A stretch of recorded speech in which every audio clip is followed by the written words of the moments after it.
أعوذ بك من شر ما صنعت صنعت.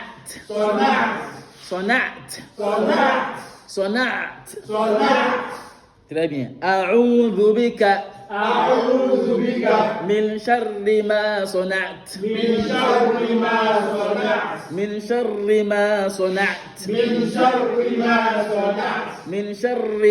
صنعت أعوذ بك من شر ما صنعت أبوء لك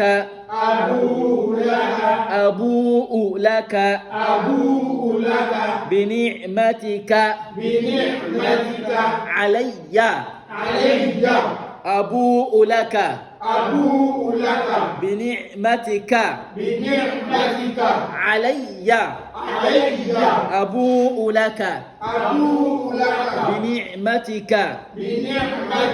علي وأبوء بذنبي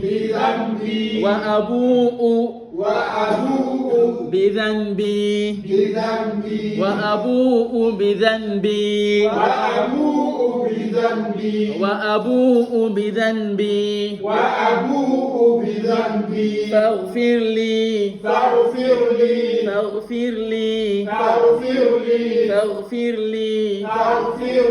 فإنه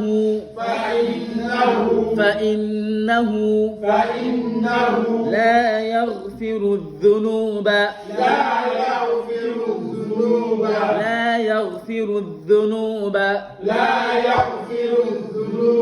إلا أنت. Bon, on va reprendre. Oui. Ça va? Vous avez vu la suite? Ok. On va reprendre. Allahumma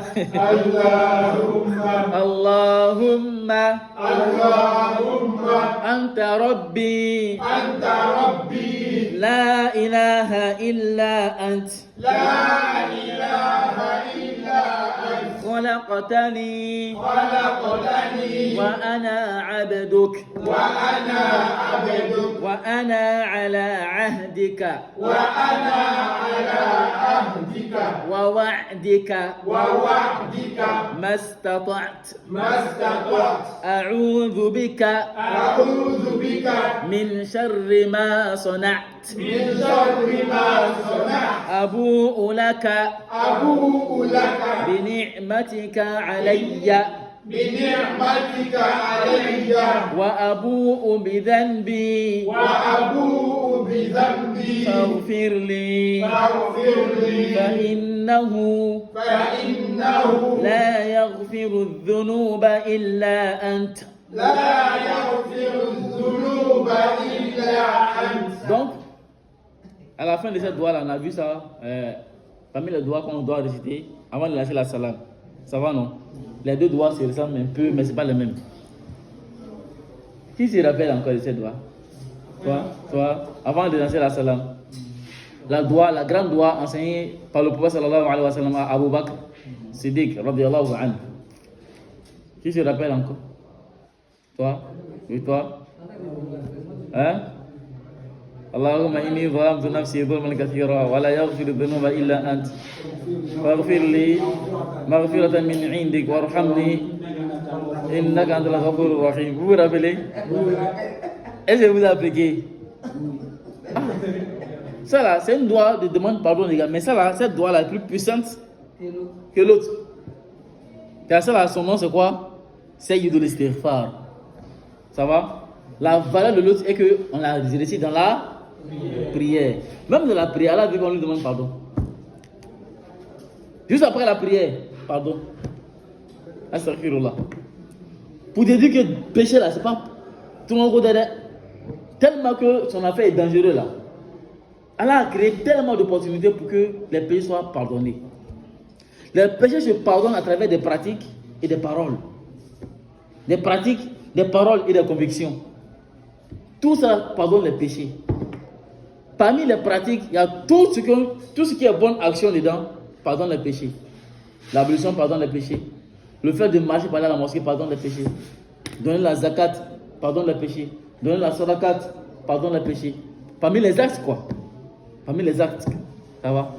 Également, parmi les paroles, il y a Astaghfirullah qui pardonne les péchés. Il y a cette doigt qui pardonne les péchés. Il y a celle que vous avez mémorisée qui doit être récitée avant de lancer la salam, pardonne les péchés. Et ainsi de suite. Vous voyez, non? Donc, pourquoi cette grande opportunité pour que les péchés soient pardonnés? C'est parce qu'Allah ne veut pas croiser quelqu'un avec péché le jour de la résurrection.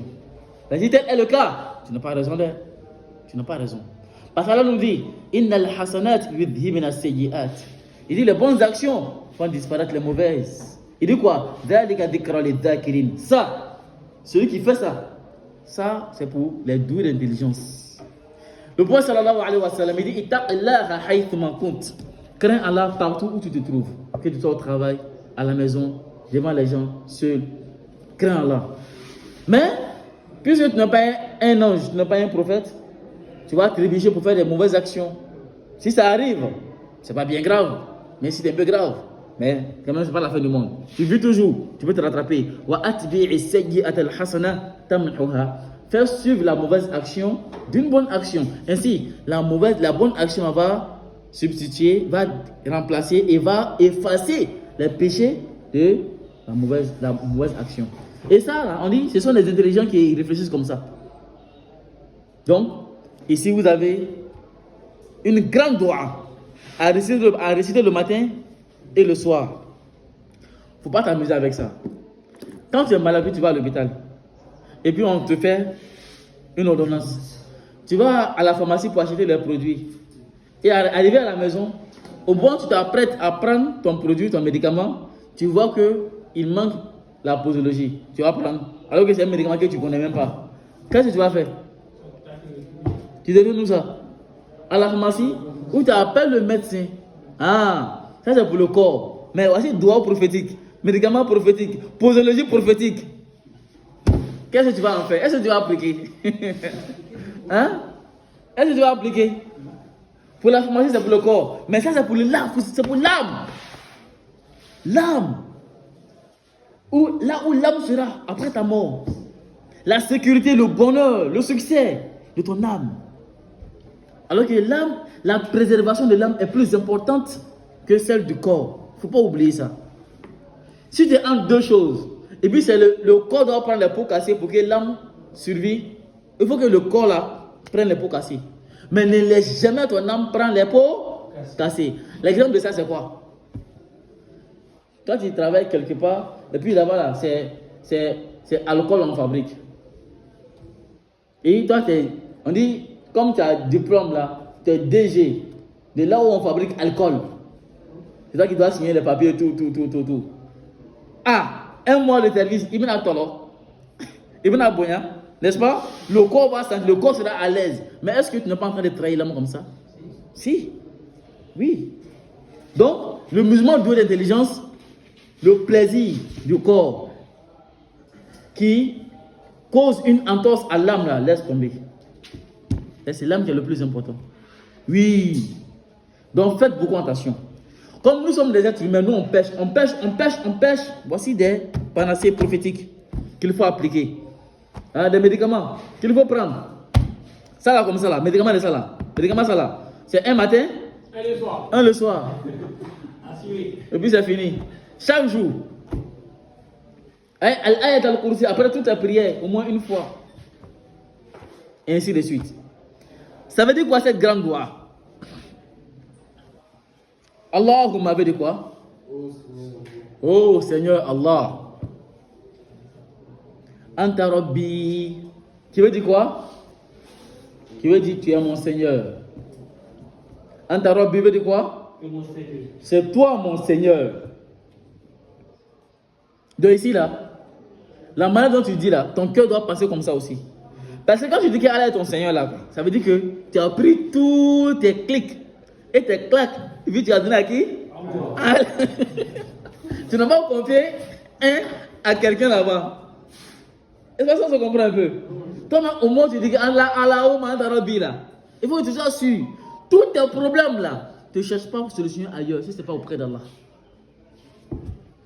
Ta vie, ta personne, ton boulot, ta préservation, ta famille, Allah est dans tes mains. C'est toi qui peux dire que Allah, tu es mon Seigneur. Mais toi, tu es en train de dire Allah, tu es mon Seigneur. Pendant ce temps, lorsque tu as un petit problème, tu appelles un marabout. Tu vas chez un marabout, tu vas chez un féticheur. Ou bien tu essaies de trouver une autre solution qui n'a rien à voir avec l'islam. Là, tu es en train de dire que aujourd'hui ton cœur n'est pas témoin. Toi-même, tu sais. Tu sais. Toi, tu veux pratiquer une islam sans épreuve. Quand il n'y a pas d'épreuve, tu es bon musulman. Mais quand il y a épreuve, tu vas au village. Pour faire quoi? Bois sacré, au bord des marigots. Et ainsi de pour faire quelques rites. Tu rejoins les ancêtres quand ça chauffe. Mais quand il n'y a pas d'épreuve là, il n'y a rien. Ou bien ça vaut. Quand il y a épreuve, tout le monde est fort. Sans épreuve, vrai ou faux? Mais quand l'épreuve vient, on sait qui est le plus fort. Vrai ou faux? Vrai. À l'interrogation. Lorsqu'il n'y a pas d'interro, tout le monde est fort. Tout le monde se croit fort. Toi-même, tu es assis, tu dis, le frère lui qui est au fond là-bas, il est fort, hein? On dirait il est fort. Ah, la fille là, la main elle parle là, elle s'exprime bien. On dirait elle est forte, hein? Attends, on va te présenter. Permets de voir le niveau. Toi-même, tu as plus forte note que ces personnes-là. Est-ce que tu comprends un peu? Donc, c'est à travers les épreuves qu'on distingue ceux qui sont forts et ceux qui sont faibles. Le musulman, accepter d'être musulman, c'est accepter les épreuves. Toi, tu ne peux pas être musulman et puis Allah t'éprouve un peu et puis tu laisses route. C'est quel islam ça là? Les épreuves font partie intégrante de notre pratique religieuse. Il faut l'accepter. Il ne faut pas te dérouter à cause des épreuves. Mais tant que tu vis, tu seras éprouvé. Les prophètes ont été éprouvés. Les épreuves également, il faut t'attendre à des épreuves partout.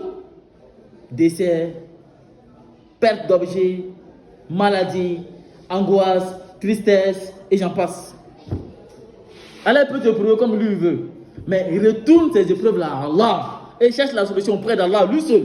Pas chez un féticheur, encore chez un marabout. Même ni chez un imam voyant qu'au voyant, il ne voit rien. Allah seul. Il ne faut pas confier ta vie à un coupé de route. C'est ça le coupé de route. L'islam n'a pas mis quelqu'un entre nous et Allah. Abadan, athée.